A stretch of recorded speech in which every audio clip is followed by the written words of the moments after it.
peut-être aller tranquillement pas vite, ben, en fait, relativement rapidement prendre vos places. C'est le temps.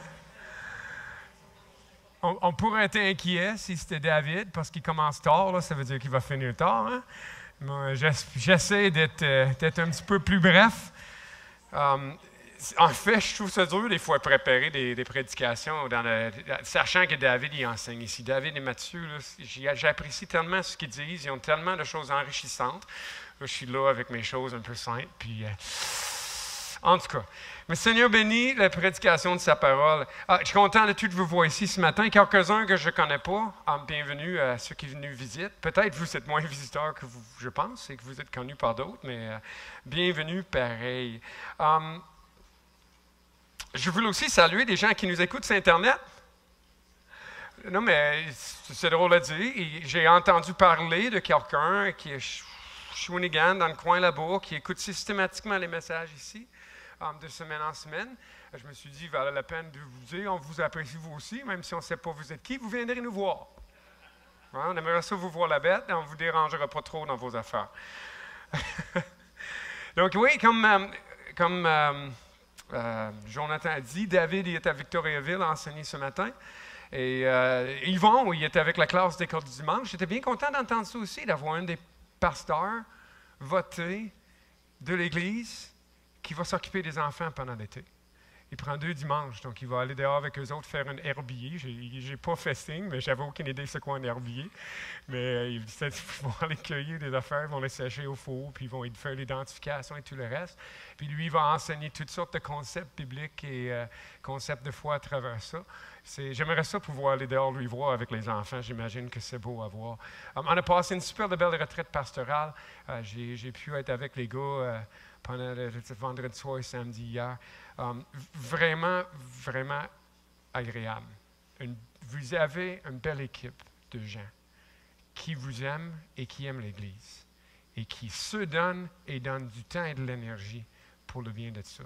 De dire, là, on était 4, de vendredi avant souper jusqu'à samedi avant souper, avoir du plaisir ensemble, oui, mais de discuter de l'adoration, de la louange, de la fin du monde, de l'enfer, de Jésus-Christ, de toutes sortes de choses pour essayer de s'assurer d'une entente. Puis moi, là, je trouve ça absolument magnifique, l'équipe avec laquelle je peux collaborer un peu. C'est un bel privilège. Pour moi et pour vous, là, je veux vous le dire, n'oubliez pas, c'est des gens qui œuvrent pour votre bien. Là, amen, hein, j'ai entendu ça. C'est encourageant. J'ai oublié, j'ai besoin de ma petite feuille. J'aimerais ça qu'on cite le Credo des apôtres ensemble. Vous l'avez sur votre bulletin. Si vous n'avez pas le bulletin, il doit en avoir des extras à quelque part pas loin. Et on n'aura pas besoin pendant tout le long, mais on va prendre le temps de le dire ensemble. Encore, juste pour répéter, ce n'est pas une affaire catholique, ça. J'ai entendu ça. Ça, le Credo des apôtres, c'est une affaire chrétienne, qui date de bien avant que l'Église catholique romaine soit l'Église catholique romaine. C'est ce que les chrétiens croient. Tous les chrétiens de tous les temps, de tous les lieux, sont d'accord avec ce qui est écrit ici.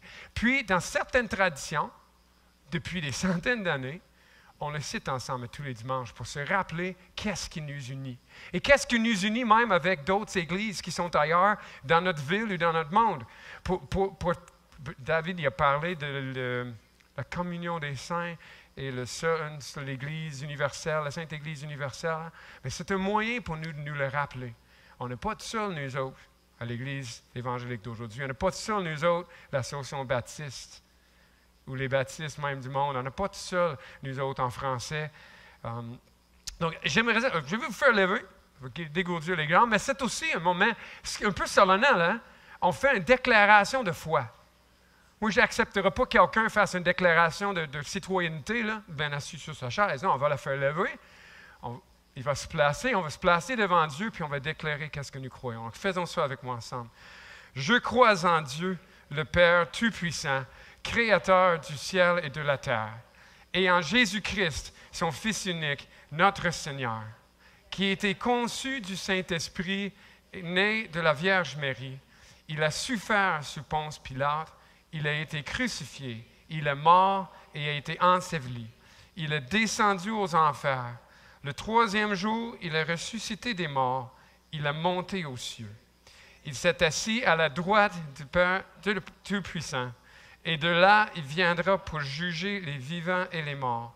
Je crois au Saint-Esprit, je crois à la Sainte Église universelle, la communion des saints, la rémission des péchés, la résurrection de la chair et la vie éternelle. Amen. Vous pouvez vous asseoir. Je trouve ça drôle que moi, j'ai été donné un petit sujet. Le pardon des péchés. 4 mots. Moi, j'ai 4 mots. David, il y en avait à peu près 18. C'est pas juste. Puis en plus, moi, là, il n'y a même pas de ligne à lui-même. C'est une petite phrase à l'intérieur d'une liste, on dirait le genre de pot pourri de tout ce qui restait, qui ne savait pas où le mettre. Et j'exagère. Mais la rémission des péchés qui va être notre sujet. C'est quand même un peu fondamental, cette ligne-là, par exemple, pour la compréhension de notre monde, pour la compréhension de notre place dans le monde et notre relation avec Dieu. C'est ce que je trouve intéressant de tout le credo, c'est que tu ne pourras pas enlever ben de mots là-dedans sans perdre quelque chose de majeur. La rémission des péchés. Mais ma première pensée face à ça, je dis, c'est pas habituel qu'on parle de ça. Hein? Le monde autour, le Québécois moyen, là, hein, tu étais beau, man. Il n'y a pas de trouble, rémission des péchés. Soit il n'y a pas de concept de péché pour que ça soit grave, ou encore, le Dieu qui croit, à qui il croit, hein, qui croit, c'est un Dieu bonasse, qui aime tout le monde, qui va sauver tout le monde pareil, qu'il n'y a pas rien de grave. Là, il n'y a pas de... Je trouve ça intéressant, on vient juste de parler, par exemple, de là, il viendrait pour juger les vivants et les morts. C'est comme 3 lignes avant. Hein? Bon, c'est pas habituel, c'est pas grave si tu oublies, mais pour avoir une vision du monde biblique ou selon Dieu, il faut qu'on ait une bonne compréhension du pardon des péchés. C'est pour ça que j'essaie de penser de façon d'avoir l'air intelligent en parlant. J'en ai pas. Moi, j'ai dit, on va juste faire un genre de résumé du temps. On va voir d'où le péché est venu, qu'est-ce que ça a créé comme dégâts, qu'est-ce que Dieu a fait pour régler ça, comment que ça se fait que nous autres, on soit pardonnés. Pour essayer de... Je pense que j'ai rien de nouveau. Mais ça, à chaque fois que je vous enseigne, je dis ça. Hein, j'ai rien de nouveau à vous dire. Mais on dirait que je ne suis pas capable de me rappeler de toutes les bonnes choses en même temps. Hein?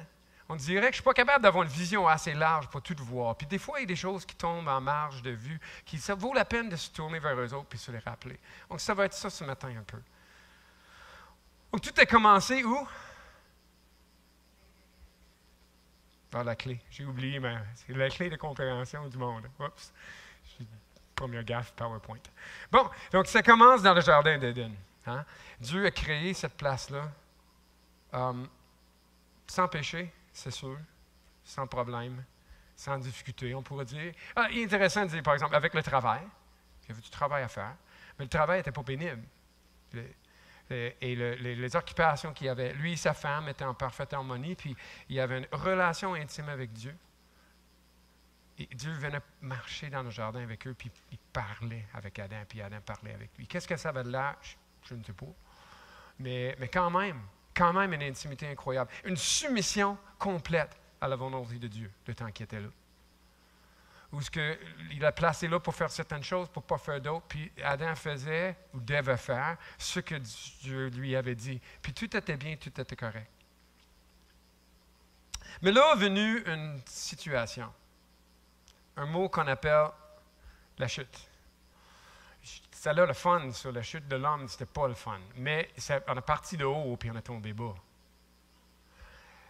C'est là que l'homme a décidé qu'au lieu d'écouter ce que Dieu lui avait dit, au lieu d'accepter les limites que Dieu lui avait données, au lieu de se soumettre à Dieu,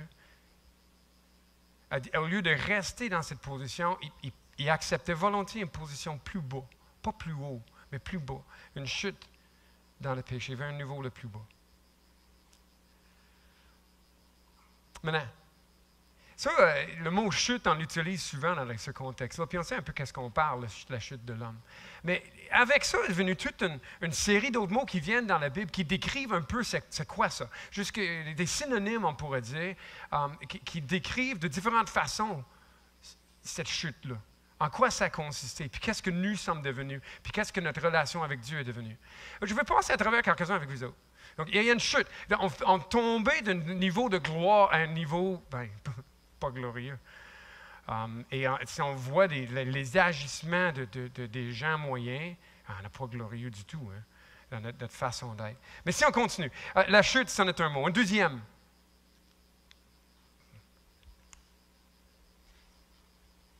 On est devenus des rebelles. Hein?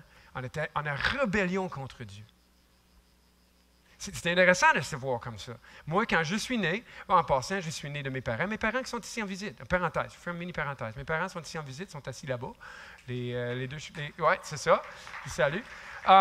Juste dire, mes parents, mon père particulièrement, mes parents, de façon générale, ont eu un intérêt à cette église. Je vous ai dit que l'église où ils fréquentent en Ontario appuyait l'église ici.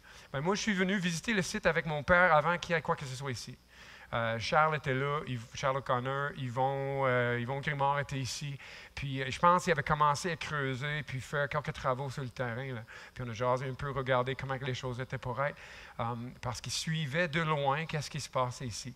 C'est la première fois qu'ils viennent visiter. Peut-être la dernière parce que ils ne comprennent pas trop le français. Mon père, c'est 0 en français. Moi, je dis l'OL, puis lui, blablabla. C'est ça, hein? Exactement. Exactement. Mais si tu comprends l'anglais, vous pourrez aller lui voir à la fin. C'est super fin, il ne mord pas. Et ma mère aussi, super fine. Vous discuterez avec eux autres. Donc, bienvenue à mes parents, je suis content. C'est la première fois que je prêche devant eux autres depuis que j'ai comme 19 ans. C'est weird un peu, considérant qu'ils ne me comprennent pas. En tout cas, on revient. Fais une parenthèse, on revient. Rébellion. Adam et Ève se sont mis dans une position de rébellion, puis leurs enfants sont nés dans une fils de rebelle, ils participent à la rébellion. Jusqu'à moi, né en rébellion contre Dieu.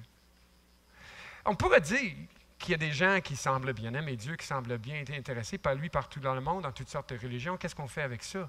En fait, il y a bien des gens que malgré ce que la création nous dit, ils refusent d'accepter que Dieu existe, que Dieu est éternel, que Dieu est infini. Ou encore, ils refusent d'accepter que Dieu a un droit de gestion sur leur vie. Je pense à mes collègues à l'école, ils sont super fins. Mais si je te disais que Dieu a un droit de gérer ta vie, puis tu ne l'as jamais reconnu, là, on va voir la rébellion qui va sortir. Et j'en parle humblement parce que je reconnais que je l'ai été, moi, rebelle envers Dieu. Un bon petit gars dans une bonne petite église. J'étais rebelle envers Dieu. La chute a amené la rébellion. Finit pas là, par exemple. La chute, la rébellion, on a aussi croche, tordu. Hein? Et on est tellement croche et tordu que j'ai l'impression qu'on ne peut même plus savoir qu'est-ce qui est vraiment droit. Tu sais, qu'est-ce qu'on prend comme référence, nous autres, comme hommes ici sur Terre, pour voir que c'est la justice, la droiture? C'est pas facile, là. Mais on est en dedans, dans notre façon d'être, dans notre nous-mêmes. Il y a de quoi qui n'est pas comme c'est supposé d'être. Nos cœurs penchent vers des choses qu'on ne devrait pas. Et on n'arrive pas à faire ce qu'il faut. On va parler aussi d'autres mots qui ressemblent à ça. Mais j'ai un ami qui lutte avec un péché précis. Mais il lutte. Oui, il lutte. Il a la victoire. C'est des grandes conséquences pour lui dans sa vie. Mais dans mes discussions, je trouve ça triste pour lui parce qu'il semble ne pas être capable de reconnaître que c'est une crochitude. C'est une torsion. Je ne sais pas comment, en tout cas. C'est qu'il est tordu en dedans.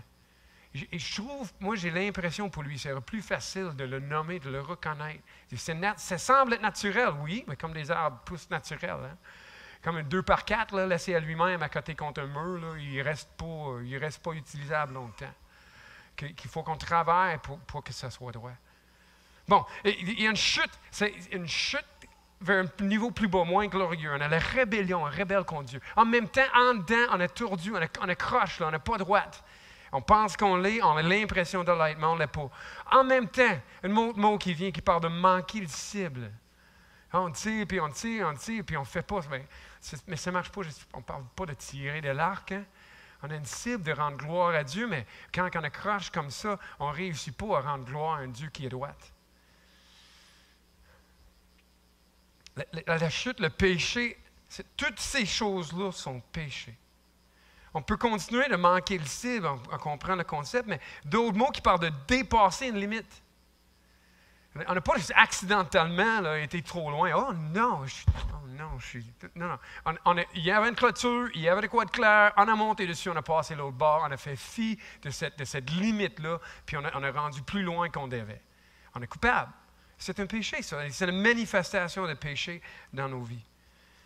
De dépasser des limites. On a un autre, offensif. Ça, c'est un autre qui je trouve spécial. Dans notre monde aujourd'hui, tout le monde est offensé pour quelque chose. Hein? Ça vient un petit peu exagéré des fois, le monde qui sont exagérés pour ci, pour l'autre. Exagérés, ils sont offensés pour ci, pour l'autre affaire qu'on dirait, c'est une façon d'éviter de parler. Mais Dieu n'est pas offensé comme ça. Dieu, il est justement offensé. Le roi dans son royaume, le créateur du ciel et de la terre, nous a créés, puis on a mis en rébellion contre lui, puis on n'a pas respecté ses limites, puis on n'a pas fait ce qu'il nous a demandé de faire. Il a le droit, il a même la responsabilité d'être offensé. Sinon, il ne serait pas un Dieu juste. Mais c'est pas fini. Lui, je le trouve dur. Il y a un mot paraîtrait en hébreu ou en grec pour le péché qui représente d'être mauvais. Tu sais, le mauvais cœur. Mais le concept qui semble être là, quoique je ne suis pas spécialiste du grec et hébreu, il ne faut pas trop m'écouter, citez-moi jamais là-dessus. Hein. Mais je lis ce que d'autres disent, puis je trouve du monde de confiance, mais c'est comme la nourriture pourrie qui n'est plus bon pour manger. Ou encore comme un objet qui est brisé, mais qui n'est plus bon à utiliser. Tu sais, un marteau avec la tête séparée le manche, c'est pas super utile. Je pense à une clé, tu sais, mais avec une des barres qui est brisée. Là, c'est plus bon à rien. Mais pour Dieu, on est mauvais. On a comme la nourriture pourrie. On a comme des objets brisés et donc inutiles pour lui. Ça fait partie de cette chute-là. Ça fait partie de notre état fondamental et naturel d'être comme ça. On est errant. C'est vrai qu'on a traversé la ligne, on a traversé la clôture, on s'est rendu de l'autre bord en rébellion, on a dépassé une limite. Mais rendu là-bas, on s'est tellement promené là, que là, on ne sait plus même comment revenir. On ne sait plus même c'est où la limite. On n'a aucune idée où est-ce qu'on est rendu. On est errant, comme des brebis errants, il dit. Hein? Mais nous sommes errants, perdus dans l'espace, dans le temps, dans nos morales, dans tout le reste. On a encore été endettés. C'est un peu drôle, comment la dette peut... J'ai aimé l'image pour nous autres, parce qu'on n'a pas une petite dette qu'on est capable d'aller payer. Je trouve un peu spécial de dire, on doit à Dieu tout. Mais comment que je peux y repayer? Tu sais, j'ai manqué un paiement, hein? Comment que je peux le repayer? Tout ce qui me vient, tout ce que j'ai, tout ce que je reçois, ben, je les dois déjà.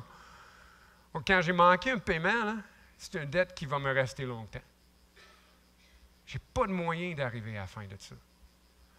C'est ça le péché. C'est ça être pécheur. C'est ça notre état naturel, fondamental. Pas fini, j'ai deux autres. Si on voit quelqu'un qui a de la révérence ou du respect pour Dieu, mais on a manqué de la révérence et du respect. On n'a pas donné à Dieu la gloire qui lui est due. On n'a pas reconnu pour sa grandeur. Puis finalement, tout ça, un dernier mot, c'est mort. On est des morts, vivants. Je trouve ça drôle quand The Walking Dead est sorti, un pasteur qui dit que nous sommes des zombies spirituels. Il essaie de faire des références culturelles, il trouve cool, mais finalement, nous qui étions morts, marchant selon nos convoitises, des morts marchands, hein? On est des zombies spirituels, on marche, on est morts, mais on marche selon nos convoitises. Pas de contrôle, pas d'intelligence, c'est quand même une belle image, finalement. Tu sais, Dieu il a dit, là, le jour que tu en mangeras, tu mourras. Paul il a écrit plus tard que le salaire du péché, c'est la mort. Tu fais des actes, tu travailles, on te paye. Mais tu pêches, c'est la mort. Et c'est spécial de penser que je suis né mort. En jasant avec David, on parlait de la gravité du péché, là, comment que, pour comprendre le pardon du péché, pour saisir comment que cette ligne-là est importante dans le credo, il faut saisir la profondeur de notre chute, comment que le péché est grave. Puis il m'a parlé d'Augustin, Augustin, je pense qu'on dit, parce que lui, il dit en anglais Augustine, que, en tout cas, David. C'est trop intelligent pour moi, je ne suis pas capable de suivre. Mais en tout cas, que lui, il écrit dans son genre de traité de sa vie, c'est des confessions d'Augustin, il parle de comment c'est la déchéance qu'il développe dans son cœur, de toute sa rébellion envers Dieu, son désir de ne pas suivre et tout ça. Je l'ai déjà lu, ça fait longtemps, j'ai oublié, mais c'est drôle parce qu'il arrive au moment où là, il va vraiment trahir son Dieu. Le moment clé, là, où il a vraiment pris la décision là, de s'en aller dans son péché. Puis c'est spécial de voir qu'est-ce qu'il raconte. Quand on a vu ça, qu'est-ce qu'il raconte comme histoire? On dirait qu'il doit aller vers les prostituées ou il est allé tuer quelqu'un. Non. Il a volé des pommes. Je pense que c'est le voisin. Ça se peut-tu? Et c'est ça qu'il raconte. Après avoir monté, il parlait de ses exploits avec des filles et plein de choses, mais David disait que c'était pour comprendre. Il pense qu'Augustin a mis ça là pour qu'on comprenne que ce n'est pas juste des gros péchés qui sont graves. Je retourne à ça. Là. Admettons, ta nourriture est juste un petit peu pourri. J'ai un de mes gars, je ne dirai pas lequel, mais il haït ça des affaires. Il ne mange pas le fromage vieilli. C'est ça. C'est assez frappant, mais je ne dis pas lequel. mais tu sais, et là, il est tout le temps en train de checker des dates de péremption dans des choses. Mais il veut rien de pourri. Mais Dieu non plus, il veut rien de pourri. Il fait bien finalement, il est comme Dieu. Okay? Mais le péché, c'est grave. Et si on retourne la liste, la chute, la rébellion, d'être croché tordu, de manquer la cible, de dépasser une limite, d'aller errer tellement loin qu'on se perde là-dedans, d'être mauvais ou pourri, d'être endetté envers Dieu, sans rien pour payer, de manquer de révérence et d'être un mort face à lui. C'est grave.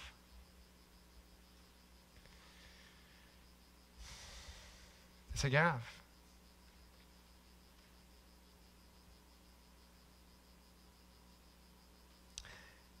Ce que je trouve intéressant, c'est que ce n'est pas trop long dans l'histoire qu'on commence à voir la grâce de Dieu. Qu'est-ce qui est arrivé à Adam et Ève? Ils ont été chassés du jardin. Qu'est-ce que Dieu avait dit qu'il leur arriverait? Qu'ils mourraient. Même pas qu'ils mourraient. Dans le jour que tu en mangeras, tu mourras.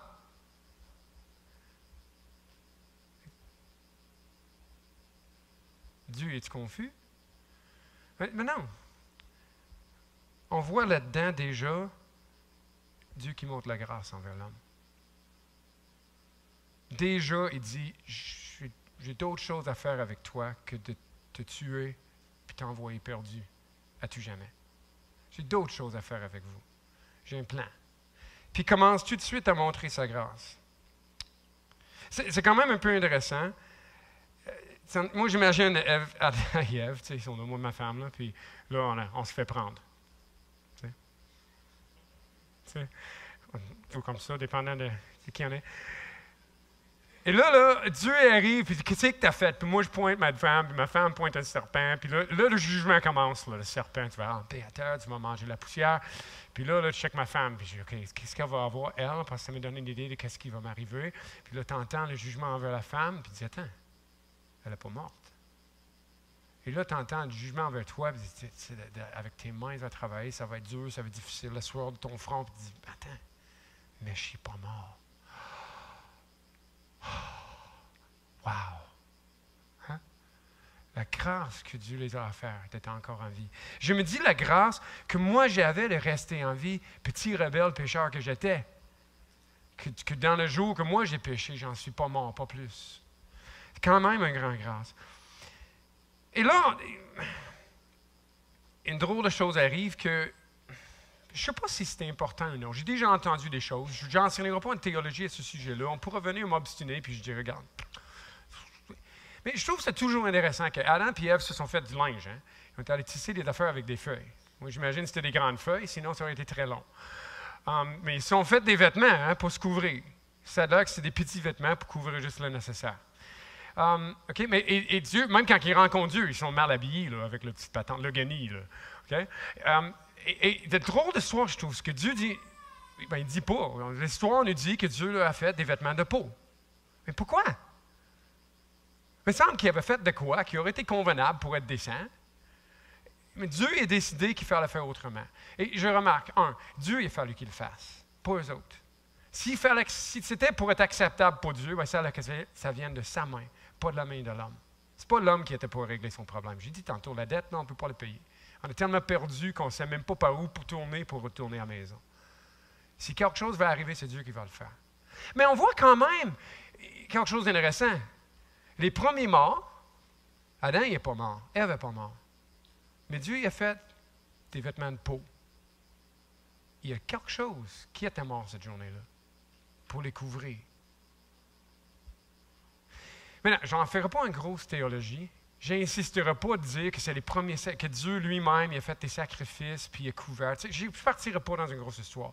Je trouve ça juste curieux, je trouve ça juste intéressant.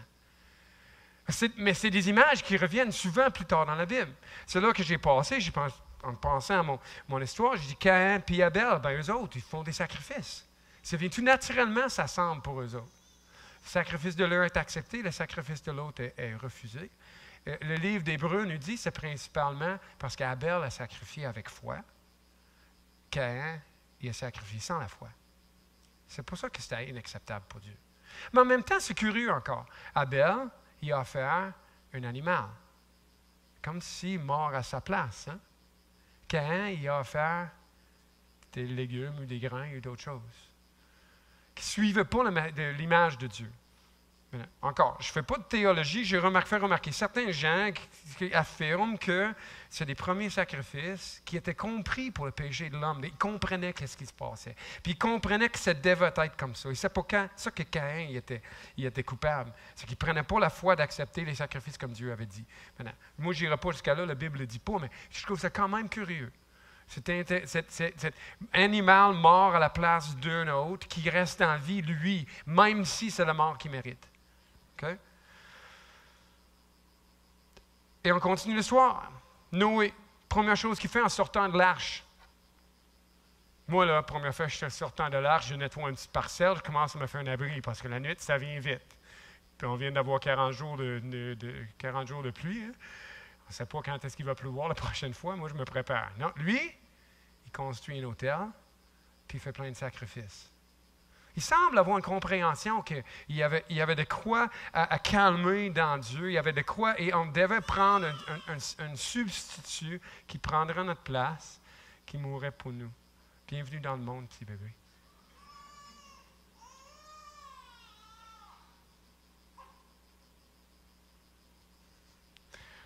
C'est fascinant.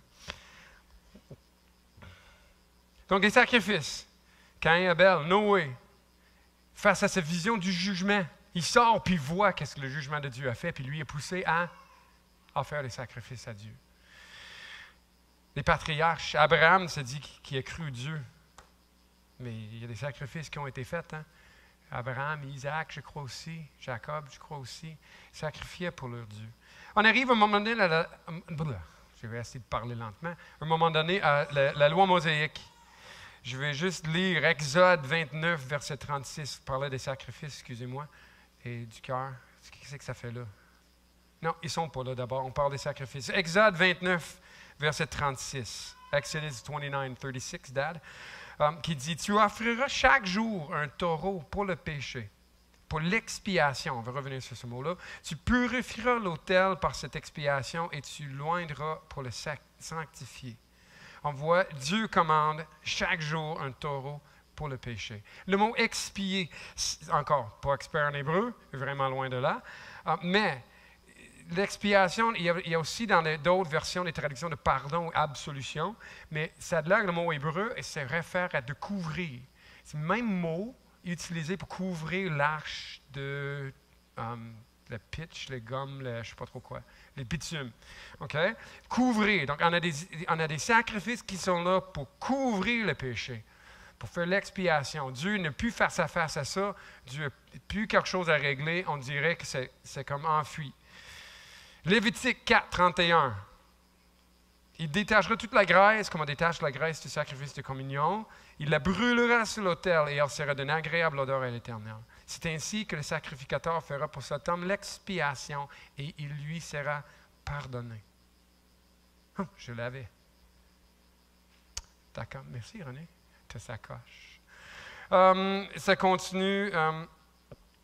Encore Lévitique 9, 7. Ça dit, on avait 31, 35 aussi, hein? Vas-y donc, 35, donne-moi-les.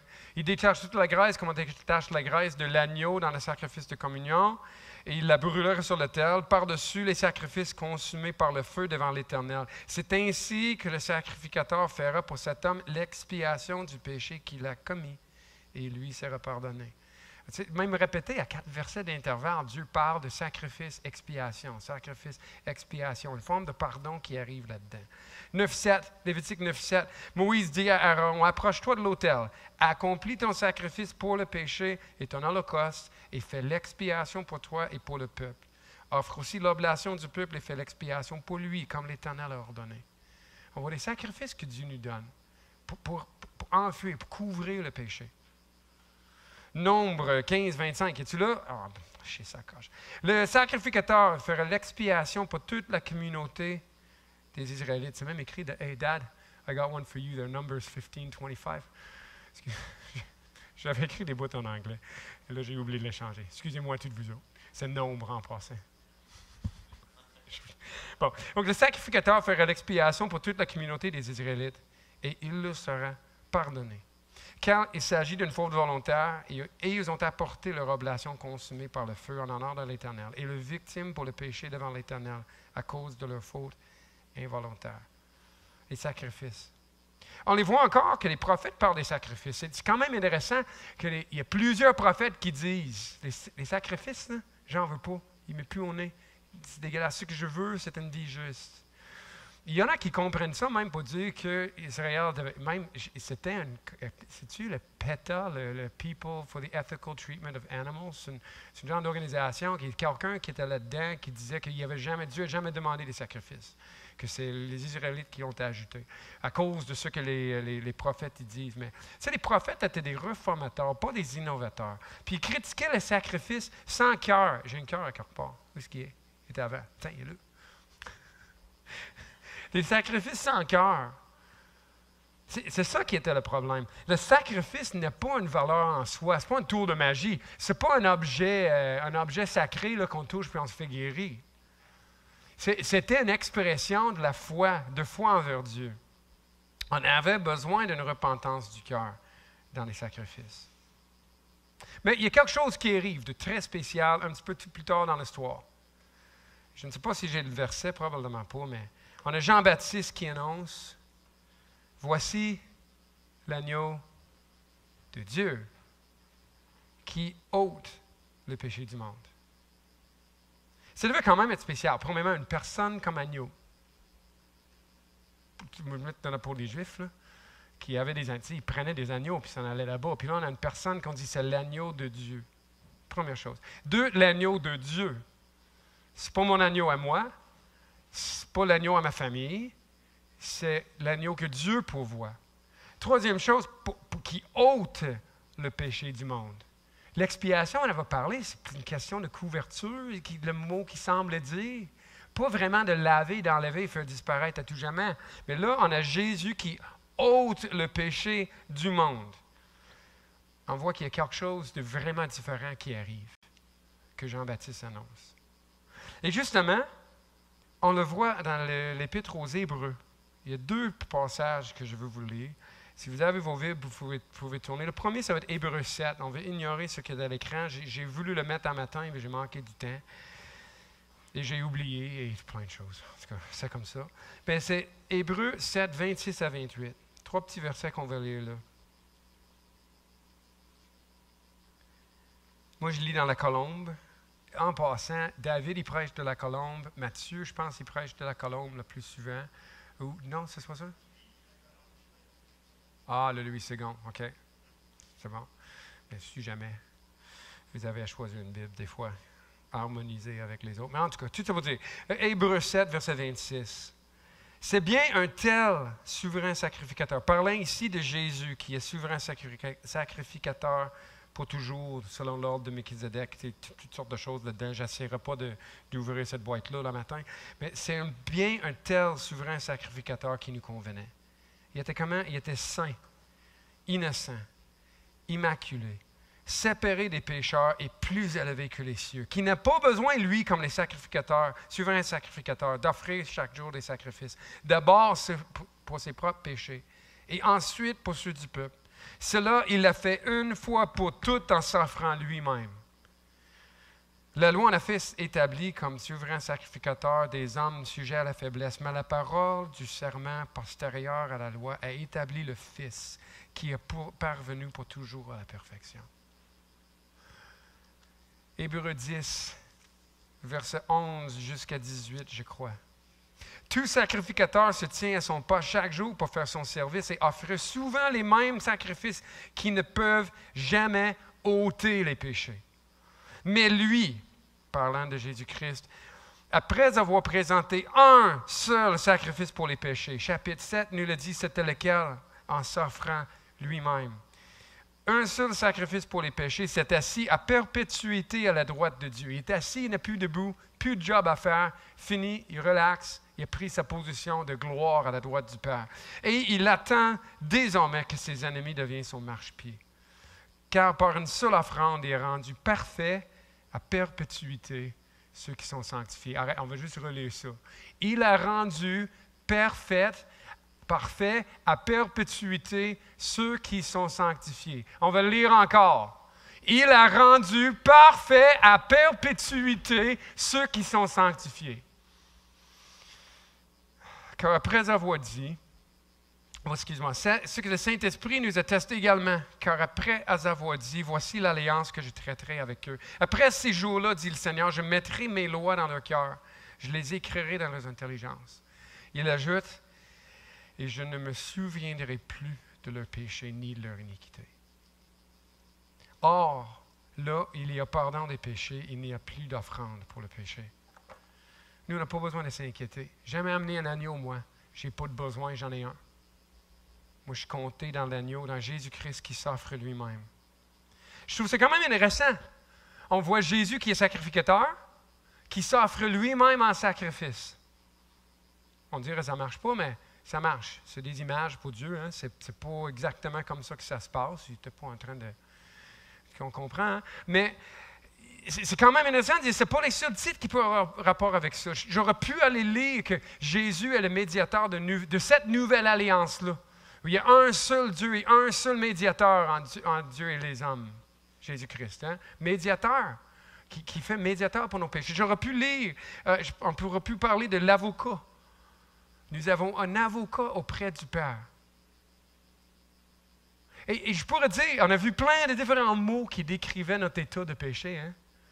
Mais il y en a tout autant, sinon plus, qui décrivent le ministère de Jésus-Christ, qui amène un pardon complet, entier, éternel pour ces péchés-là.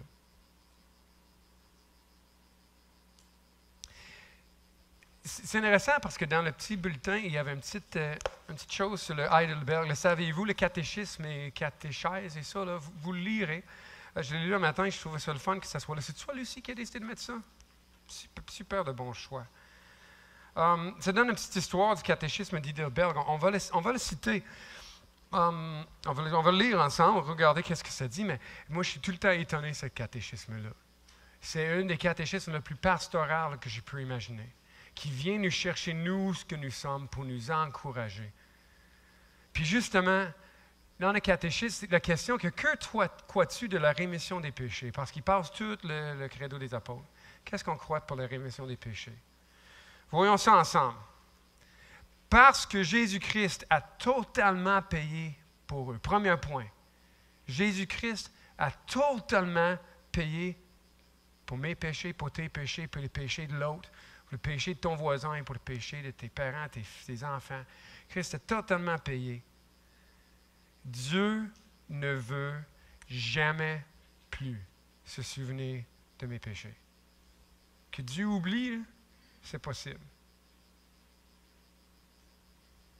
Parce que Jésus-Christ a totalement payé. Toute cette rébellion, je retourne, toute cette chute de la rébellion, notre crochitude, d'avoir manqué les cibles, d'avoir dépassé de la limite, de s'être perdu là-bas, d'être mauvais et pourri, de tant d'être la dette, la révérence qu'on lui a manqué, même la mort, il nous a ressuscité la vie, puis il ne peut plus se souvenir de nos péchés qui ont causé tout ça. Donc, parce que Jésus-Christ a totalement payé pour eux, Dieu, ne veut jamais plus se souvenir de mes péchés. Mais quelle bonne nouvelle! Nous, on s'en souvient. Lui, il ne s'en souvient pas. Des fois même, notre conjoint, ou nos parents, nos enfants, ou nos amis, ou des gens dans l'Église vont nous rappeler nos péchés. Mais confessés, sont pardonnés, sont oubliés. Dieu ne s'en souvient plus.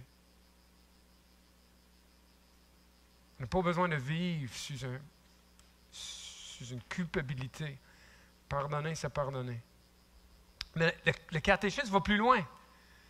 Il dit aussi que Dieu ne veut plus se souvenir de mes péchés ni de ma nature corrompue contre laquelle j'ai à combattre futur pendant toute ma vie.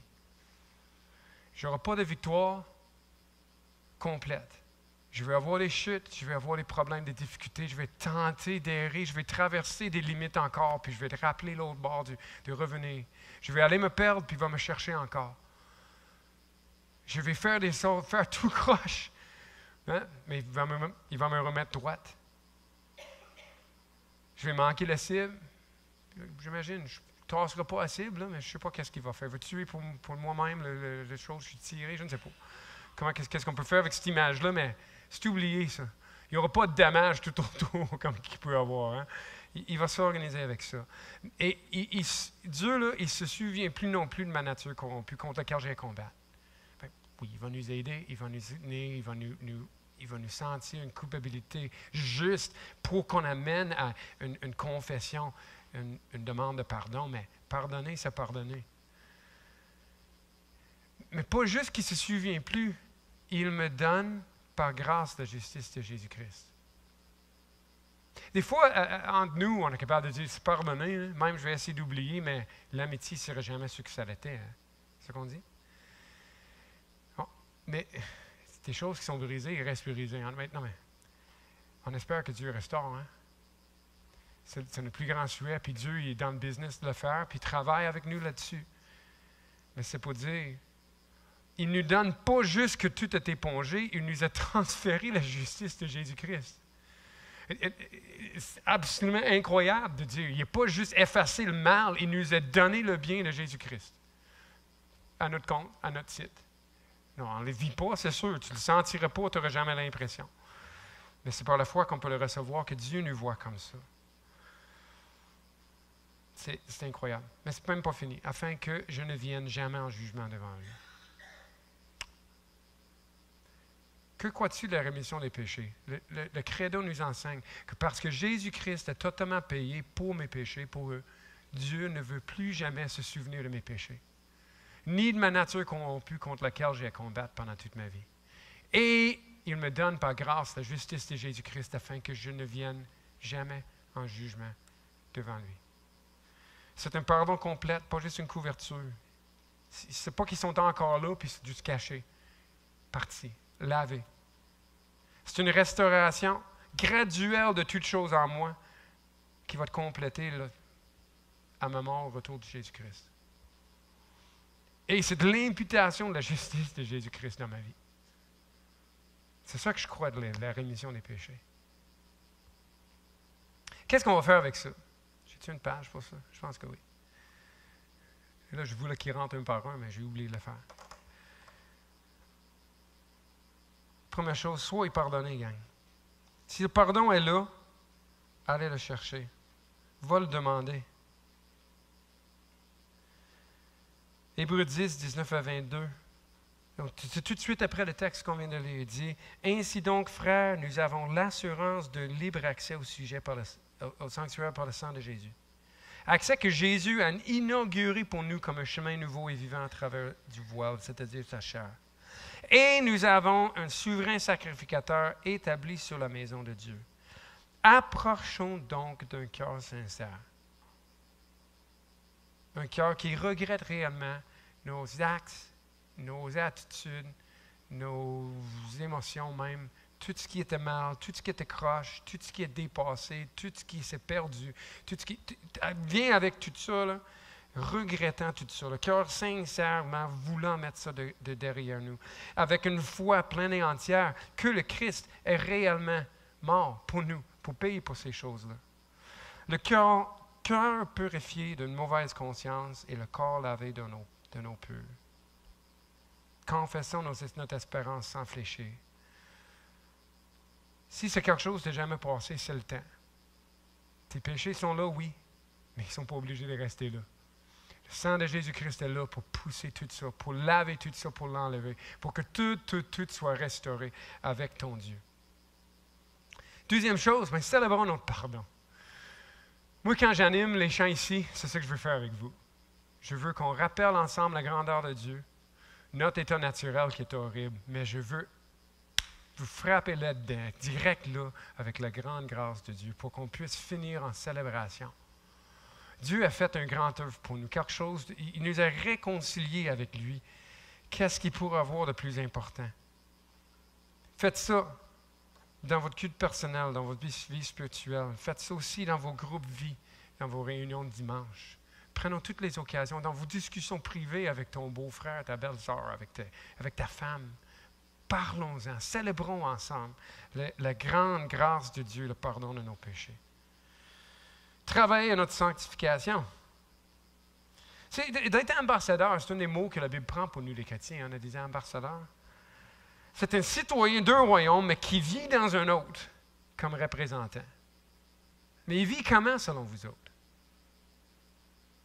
Tu sais, je sais que Justin Trudeau, il voyage, puis mettre le linge du monde de partout. Hein? Non, mais je comprends qu'est-ce qu'il essaie de faire. Il veut s'identifier avec le monde, mais je me dis, à un moment donné, il est Canadien. Pour moi, je me dis, je suis Canadien, je vais vivre comme Canadien. En tout cas, tout vous dire. Mais je ne veux pas faire la politique, excusez-moi. Vraiment, vraiment pas. Ce que je veux faire avec vous autres, c'est de dire, on a des citoyens des cieux qui vivent sur la terre. On va ressembler à qui? On va vivre selon quel royaume? Qu'on fasse ça, qu'on fasse attention à ce qu'on présente aux autres. Et c'est un peu de devenir ce que nous sommes. Hein? Nous sommes des ambassadeurs, mais c'est drôle, on n'a jamais été dans notre pays. J'ai eu un transfert je suis devenu français, moi, je n'ai jamais été en France. Donc, il va falloir que je apprenne à vivre comme un Français. J'achète le béret, puis je mets une baguette devant dessus, puis j'essaie de parler drôle, je ne sais pas, mais c'est ça qui est dur pour nous autres, c'est qu'on ne vient pas de là, mais on veut essayer de ressembler à du monde qui sont là. C'est sûr que c'est dur, on va apprendre, on va parler au téléphone avec Dieu, puis on va comprendre comment que lui parle, puis on va commencer à parler comme lui, puis on va lire dans la Bible quand que Jésus était, il est venu nous visiter, lui, puis on va essayer de suivre son exemple pour essayer de commencer à vivre comme lui, ce citoyen des cieux, mais qui vit sur la terre. Et on va travailler notre sanctification, qui n'est pas juste de ne pas faire ci, pas faire ça, et pas faire l'autre affaire, vous autres, vos pays méchants. Non, c'est de vivre comme un citoyen d'ailleurs, citoyen des cieux. Troisièmement, pardonnons-nous les uns les autres. C'est répété, là. J'ai Éphésiens 4, 32, Colossiens 3, 13, qui disent tous les deux exactement ça. On a Matthieu 18, l'histoire d'un serviteur qui devait quelques millions de dollars à son maître, qui n'est pas capable de payer, puis le maître lui pardonne. Puis lui, il se tourne devant, puis il étrangle l'autre. J'ai déjà entendu du monde dire pour 5 piastres. Le gars, il n'était pas si niaiseux que ça. Là. Ça a l'air que c'était peut-être le salaire moyen d'un an. C'est quand même significatif, là. Mais c'est quand même pas raisonnable. Tu viens de faire pardonner des millions de dollars, puis tu vas aller étrangler l'autre pour 60 000. Tu dis, voyons donc. Tu sais, Dieu a fait de quoi pour nous? Mais nous, il faut qu'on passe aux autres. Puis moi, malheureusement, comme prédicateur, il faut que je vous demande de le faire. Je suis conscient du coût que je vous demande de payer.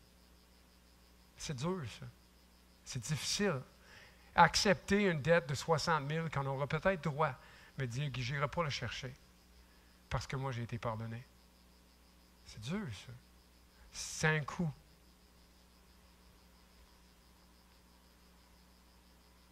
C'est dur pour moi parce qu'en prêchant, je dis aux autres de le faire pour moi. Tu sais, je fais des rencontres avec l'équipe des anciens ici. Là. Un jour, moi aussi, je vais faire des conneries. Là. Je vais faire de quoi qui va blesser quelqu'un. On va partir dans un projet sans penser à quelqu'un. La seule façon que je vais pouvoir régler ça, c'est de dire « Je suis désolé, pardonne-moi. » Et je suis au courant que ça va vous coûter quelque chose. Mais je vous encourage de regarder vers Christ et se rappeler le pardon qu'on a reçu de lui. Puis de considérer là, la grandeur de l'un contre la grandeur de l'autre. Et même si des millions, c'est tellement grand qu'on ne peut pas s'imaginer qu'est-ce que c'est. Là. De 60 000, on est plus capable, puis on sait qu'est-ce qu'on perd. Mais Dieu nous appelle à nous rendre compte.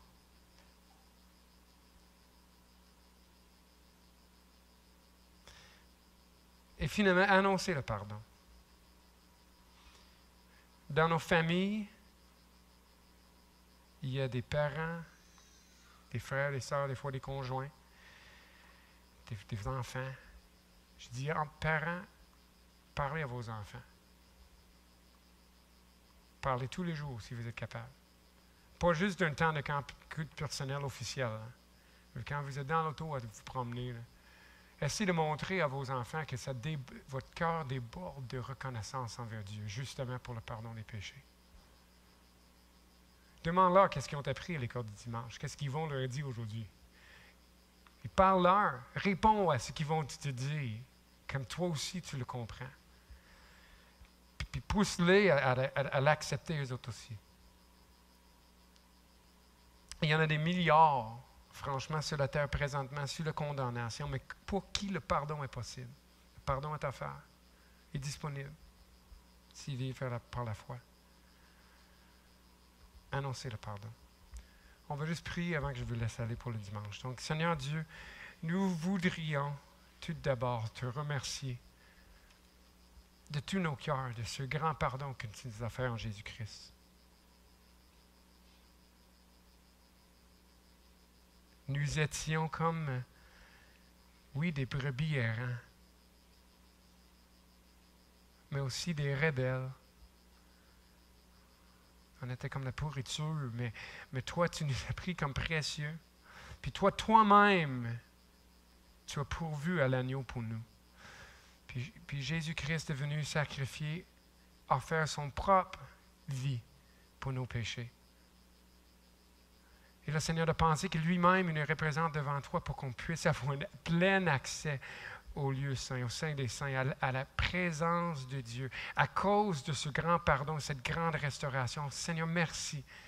Donne-nous des cœurs pleins de reconnaissance. Permets-nous pas d'oublier. Permets-nous pas de manquer de foi. Et permets-nous pas de garder rancune l'un envers l'autre. Toi qui es tant pardonné envers nous, ramène-nous à cette repentance. Et Seigneur, que l'amour que nous ayons dans notre Église, l'un pour l'autre, que le pardon qu'on offre l'un à l'autre, que ce soit un témoignage de ton grand pardon. Que des gens qui viennent nous voir voient cette bonne nouvelle annoncée, célébrée, partagée, vécue parmi nous, pour la gloire de ton Fils Jésus-Christ, pour son honneur. Et que ces gens-là se tournent vers toi et rendent gloire, disant, moi aussi j'ai besoin de ce pardon, moi aussi Seigneur je l'accepte, moi aussi je veux entrer dans le lieu saint. Et qu'ils se convertissent. Oh Seigneur, s'il te plaît, fais en nous, fais par nous ces grandes œuvres pour la gloire de ton nom Jésus-Christ et par le travail de ton Saint-Esprit. Et Seigneur, bénis-nous cette semaine, qu'on revienne ensemble dans nos groupes vie, ici à l'Église, dans nos temps en famille, Seigneur, que tu viennes être parmi nous. Là où 2 ou 3 sont réunis en ton nom. Que tu sois présent, qu'on réjouisse ensemble. Amen. Donc, bon dimanche à vous. Bonne semaine.